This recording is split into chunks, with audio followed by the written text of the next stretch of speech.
అందరికీ నమస్కారం.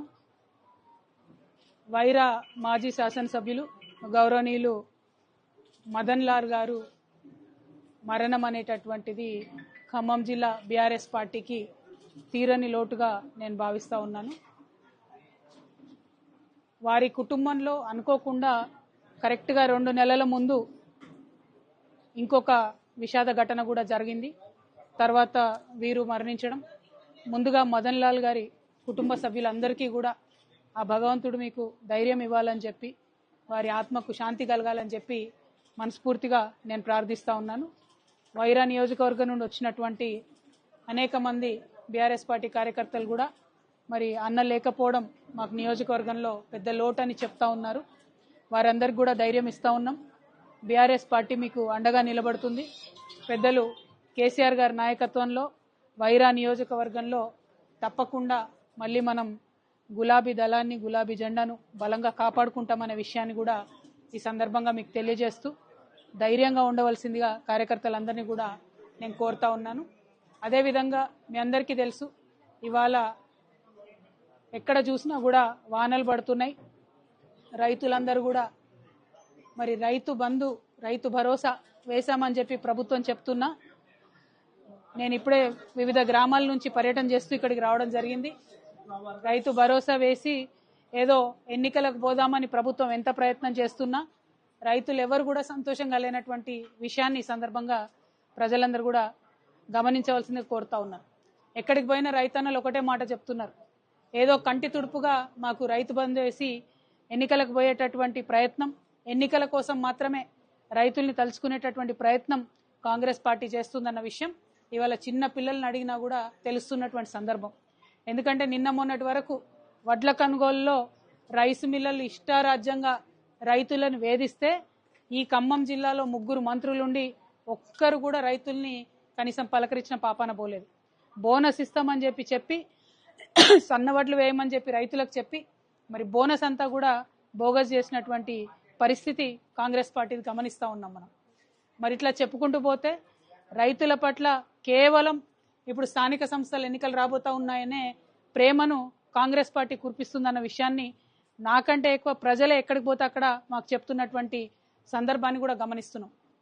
మరి ఇవాళ మేము కోరేది ఒకటే, మీరు స్థానిక సంస్థల ఎన్నికలకు వెళ్తామని చెప్పి కాంగ్రెస్ పార్టీ చెప్తా ఉన్నది.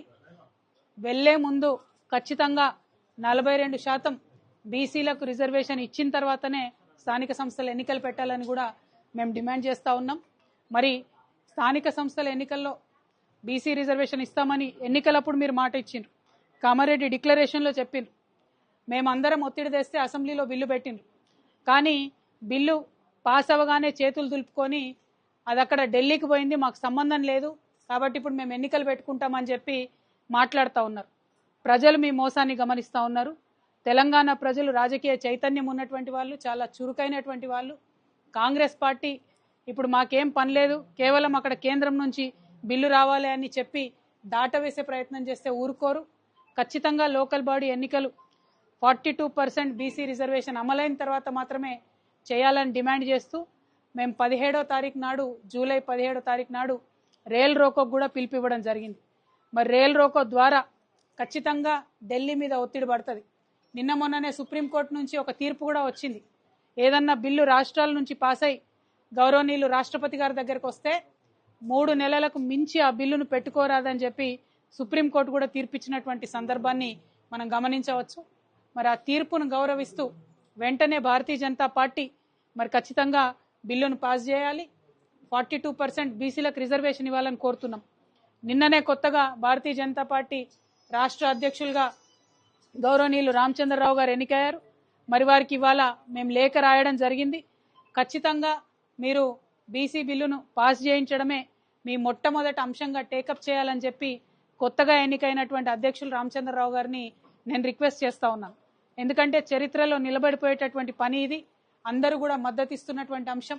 బీసీలలో ఉండేటటువంటి అనేక సంఘాలు అందరూ ప్రతి జిల్లా నుండి కూడా పెద్ద ఎత్తున మద్దతు ఇస్తున్నారు. ఖమ్మం జిల్లా అంటేనే ఉద్యమాల కిల్లా. తొలి దశ తెలంగాణ ఉద్యమంలో ఇక్కడి నుండే మరి ఒక ఉద్యమం మొదలై అది రాష్ట్రమంతా కూడా పెను తుఫానుగా మారినటువంటి సందర్భం. మరి ఖమ్మం జిల్లా ప్రజలందరినీ కూడా నేను కోరుతా ఉన్నాను, ఇక్కడ నుంచి మనకు ఢిల్లీకి 3 ట్రైన్లు పోతాయి. ఏపీ ఎక్స్ప్రెస్ పోతుంది, జీటీ పోతుంది, అట్లానే తమిళనాడు. ఈ 3 ట్రైన్లు కూడా ఖమ్మం దాటుకొని ఢిల్లీకి పోవాలి.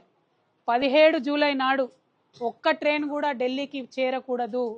అప్పుడే ఇక్కడ ఉండేటటువంటి తెలంగాణ ప్రజల యొక్క ఆకాంక్ష 42% బీసీల రిజర్వేషన్ అనేటటువంటి అంశం పెద్ద ఎత్తున కేంద్ర ప్రభుత్వానికి సెగ తగులుతుంది, తెలుస్తుంది అనే విషయాన్ని మనందరం కూడా గమనించాలి.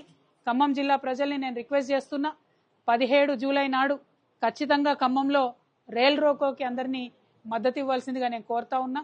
మరి ఇవాళ మళ్ళొకసారి ఖమ్మం జిల్లా, ఉమ్మడి ఖమ్మం జిల్లా బీఆర్ఎస్ పార్టీ తరఫున మదన్ లాల్ గారి కుటుంబానికి నేను మనస్ఫూర్తిగా సంతాపాన్ని తెలియజేస్తూ, వారు ధైర్యంగా ఉండాలని చెప్పి, పార్టీ మీకు అండగా ఉంటుందని చెప్పి మరొకసారి తెలియజేస్తూ, మరీ ముఖ్యంగా వైరా నియోజకవర్గంలో ఉన్నటువంటి గులాబీ సైనికులు చెప్తా ఉన్నారు, మాట్లాడితే కేసులు పెడుతున్నారు, ఫేస్బుక్ పోస్ట్ పెడితే కేసులు పెడుతున్నారని చెప్తున్నారు.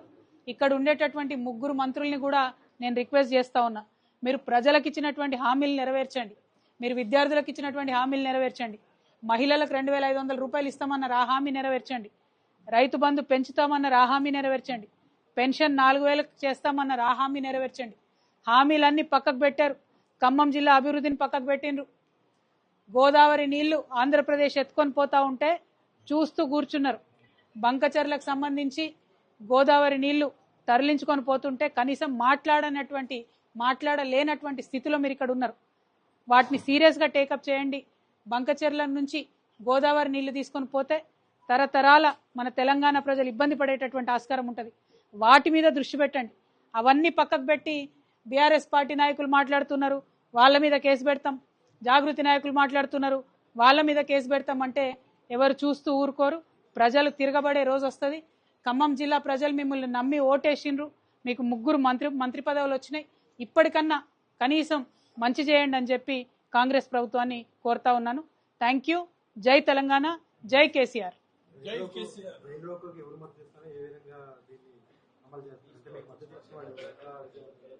రైల్ రోకోకు ప్రతి బీసీ సంఘం నుండి కూడా, ప్రతి జిల్లా నుండి కూడా మద్దతు తెలియజేస్తూ పెద్ద సంఖ్యలో మెసేజ్లు వస్తూ ఉన్నాయి, ఉత్తరాలు వస్తూ ఉన్నాయి. రెండవది, పెద్దలు గౌరవనీయులు ఆర్ కృష్ణయ్య గారిని మొట్టమొదటిసారి నేను కలిసి మద్దతు కోరడం జరిగింది. అట్లానే సిపిఎం పార్టీని మద్దతు కోరడం జరిగింది, న్యూ డెమోక్రసీ పార్టీని మద్దతు కోరడం జరిగింది. మరి భారతీయ జనతా పార్టీకి వారి వైఖరి ఏంటని ఇవాళ లేఖ ద్వారా వారిని ప్రశ్నించడం జరిగింది. రేపు ఖచ్చితంగా కాంగ్రెస్ పార్టీని కూడా ప్రశ్నిస్తాం. అదేవిధంగా అన్ని ప్రజాస్వామ్య సంఘాలన్నీ కూడా, ప్రజల కోసం పనిచేసేటటువంటి సంఘాలన్నీ కూడా ఈ రైల్ రోకోకు మద్దతు ఇస్తారనేటటువంటి బలమైనటువంటి విశ్వాసం మాకున్నది. ఇప్పుడు ఒక మంచి ఉత్సాహం వచ్చింది, బీసీలందరికీ ఒక నమ్మకం వచ్చింది. ఏకార్ దక్కా బీసీ బిల్ పక్కా అనేటటువంటి నినాదంతో రైల్ రోకోకు మేము ముందుకెళ్తున్నాం. ఖచ్చితంగా ప్రతి ఒక్కరు కూడా మద్దతు ఇస్తారనేటటువంటి విశ్వాసం మాకున్నది. Thank you. జై తెలంగాణ.